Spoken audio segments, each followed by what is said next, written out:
China ఏం చేసినా అది సంచలనమే. టెక్నాలజీలో చైనాను మించిన కంట్రీ మరొకటి లేదని చెప్పడంలో ఎలాంటి సందేహము లేదు. అమెరికా ప్రొడక్ట్ అయినా మరే దేశ ప్రొడక్ట్ అయినా సరే వాటి తయారీ మాత్రం ఎక్కువగా జరిగేది చైనాలోనే. ఇప్పుడంతా ఏఐ చుట్టూనే ప్రపంచం గిర్రన తిరుగుతోంది. దీంతో చైనా కూడా తన మార్క్ ఐడియాతో దూసుకొచ్చింది. ఇది ఏకంగా అమెరికా అధ్యక్షుడు డొనాల్డ్ ట్రంప్కే చెమటలు పట్టించింది. చైనాకు చెందిన ప్రముఖ artificial intelligence research lab deep seek కొత్త ఆవిష్కరణతో ముందుకొచ్చింది. డీప్ సీక్ R1 పేరిట ఒక ఓపెన్ సోర్స్ ఏఐ మోడల్ను మార్కెట్లో ప్రవేశపెట్టింది చైనా. ఇది చాట్‌జీపీటీ తరహాలోనే పనిచేస్తోంది.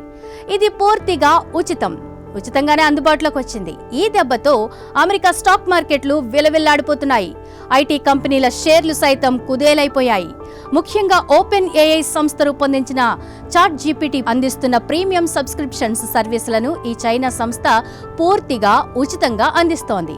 ముఖ్యంగా ఇందులో mathematical reasoning, code generation, signalling లాంటివి ముఖ్యమైనవిగా చెప్పుకోవచ్చు. ఈ దెబ్బతో ప్రపంచ ఆర్టిఫిషియల్ ఇంటెలిజెన్స్ రంగంలో డీప్ సీక్ ఒక విప్లవాన్ని సృష్టించిందని టెక్ ఎక్స్పర్ట్స్ అభిప్రాయపడుతున్నారు. వారం రోజులుగా డీప్ సీక్ ఇంటర్నెట్ ప్రపంచంలో సృష్టిస్తున్న ప్రకంపనాల దెబ్బకు అటు యాపిల్, మైక్రోసాఫ్ట్, గూగుల్, మెటా లాంటి సంస్థల షేర్లు భారీగా పతనమవుతున్నాయి. యుఎస్ టెక్ స్టాక్స్ మార్కెట్ నుంచి దాదాపు 82 లక్షల కోట్ల రూపాయల నష్టాన్ని చవిచూసింది. ఈ లెక్కలను బట్టి చూస్తే డీప్ సీక్ అనేది ఆర్టిఫిషియల్ ఇంటెలిజెన్స్ రీసెర్చ్ రంగంలోనే ఒక గేమ్ చేంజర్ అని చెప్పవచ్చు. ఇక 2017లో డీప్ సీక్ సంస్థ అడ్వాన్స్డ్ కంప్యూటింగ్ టెక్నాలజీతో పాటు ఫైనాన్షియల్ డేటా అనాలిసిస్ లాంటి సర్వీసులను ప్రారంభించింది.